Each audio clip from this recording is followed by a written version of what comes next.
Hello everyone! Merry Christmas sa inyong lahat. Ayan, KFG family and to all our friends all over the world.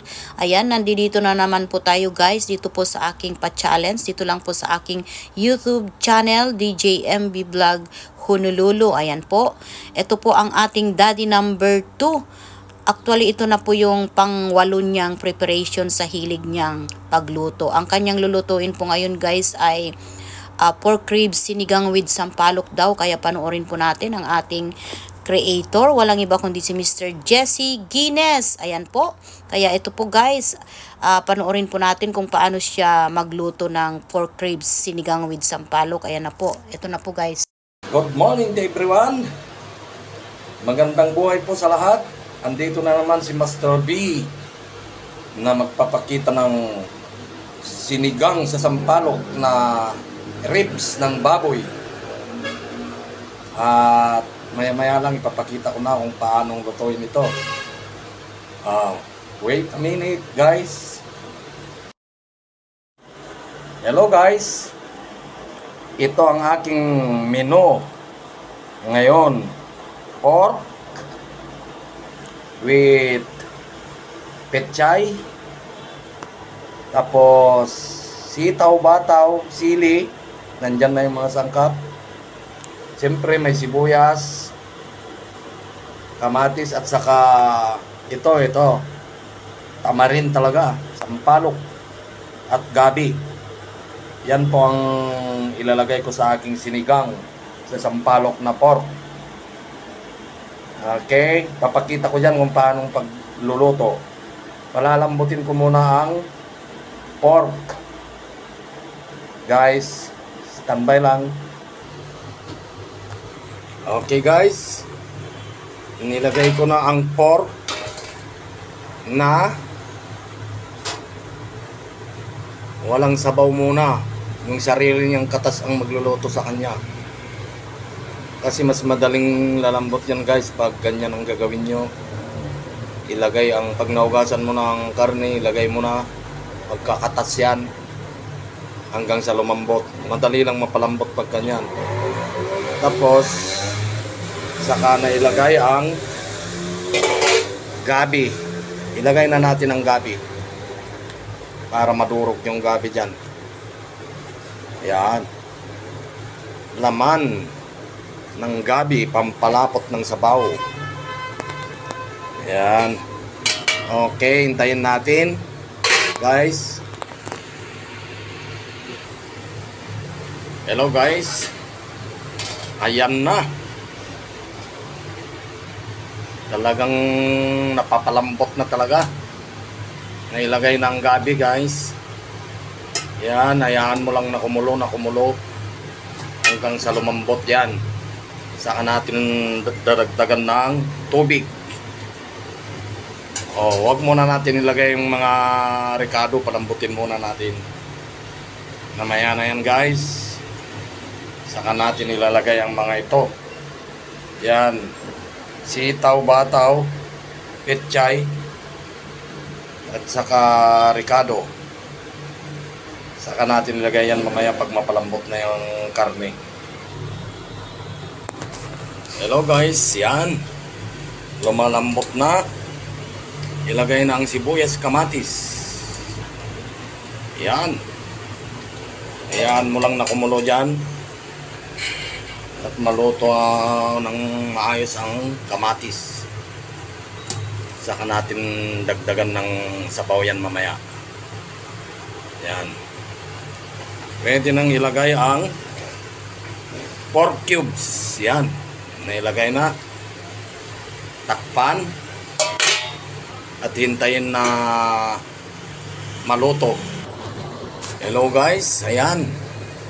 Pwede na nating ilagay ang sampalok para malutong sampalok at iahon tapos durugin.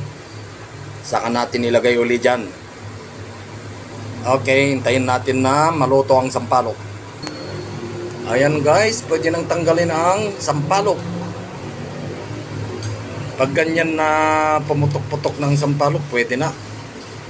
Pwede nang tanggalin yan at durugin. Okay, wait a minute guys. Yan, pwede nang ilagay itong sitaw at bataw. Kasama na ang sili, ilagay na. Yan. Nilagay na guys. Lutuin yan. At dagdagan na ng tubig.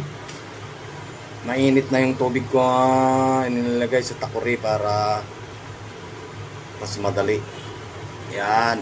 Saka mo siya ngayon lagyan ng tubig, sabaw na gusto mo. Gusto mong kaleeg, pwede.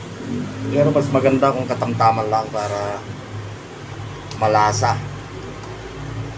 Yan. Mamaya na yung sampalok na dinurog. Yan.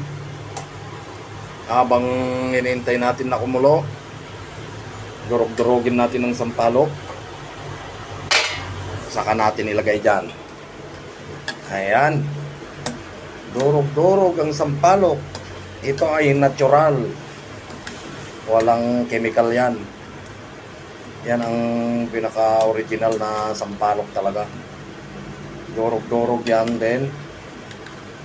Saka natin ilagay. Okay guys. Maya-maya lang ilagay ko na yan, sampalok. Okay guys, kumukulo na ang aking sinigang sa sampalok na pork. Ribs yan, ribs. Okay. Nadurog ko ng sampalok, natural sampalok. Ayan na ang sabaw niya. At ibubuhos ko na ngayon dyan. Yan, buhos-buhos ang sinigang ni Master B. Ayan. Ang dami, gid. Madamo man gid namit. Ayan. Okay. Nailagay na yung sampalok. Pwede nang ilagay ang pechay. Ito na yung pinagdurugan ko ng sampalok, guys. Ganyan ang gawin nyo. Pwede nang ilagay ngayon ang pechay. Ilagay na ang pechay. Yan. Magkakaalaman na. Ayun. Pagkulo niyan mamaya, guys, pwede na. Titimplahan ko na lang ng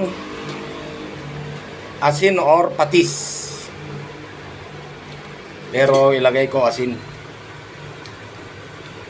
Asin no ka. Aglabas-labas. Sabi niya. Okay. Pagkatapos niyan, pagkulo niyan, titimplahan ko na ng asin. Yan. Pwede nang kumain mamaya. Okay guys. Pwede nang lagyan ang timplahan ang sinigang sa sampalok ni Master B. Yan, lagyan ng timpla na. Tapos ayan na siya, oh. Ayan, oh.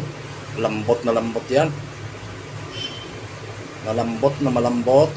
Ay, may sampalok pa na hindi nadurog, nakatago. Tanggalin ko. Ayan. Ayan siya. Talagang malambot na malambot siya, oh. Ang sinigang, pork sinigang sa sampalok ni Master B.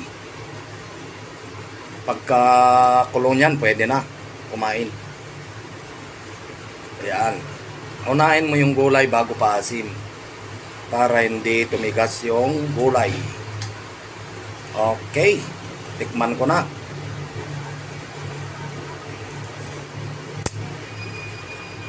Talagang masarap yung asim niya talaga. Mas masarap pa rin ang natural kaysa yung mga kwan dyan, may chemical na yun. Okay guys.